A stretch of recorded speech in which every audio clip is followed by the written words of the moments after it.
యవన బిడ్డలరా, ఒకసారి చూడండి. యవన వయసులో లోకస్తులాగా తొంట్రోలుగా బ్రతకొద్దురా. నులివెచ్చని నామకార్థ జీవితం చేయొద్దయ్యా. ఈ చిన్న జీవితం, నికార్సైన భక్తి జీవితం దేవుని సన్నిధిలో చేయి. నీ యవ్వన కాలపు భక్తి దేవునికి ఒక జ్ఞాపకంగా మారిపోయి నీ పిల్లల పిల్లలను దేవుడు గుర్తుకు తెచ్చుకుంటాడు. చెప్దాం గట్టిగా ఆమెన్.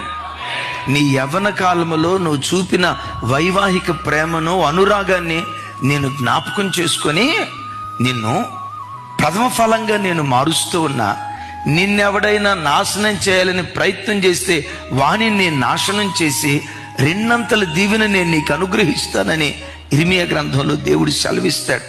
బైబిల్లో ఎక్కడైనా చూడండి, యవన కాలంలో పట్టబడిన బిడ్డలను ప్రపంచాన్ని తలకిందులు చేసేవారిగా దేవుడు మార్చాడు. ఎందుకో తెలుసా? యవ్వన కాలపు అర్పణ దేవునికి ఒక మధురమైన జ్ఞాపకం.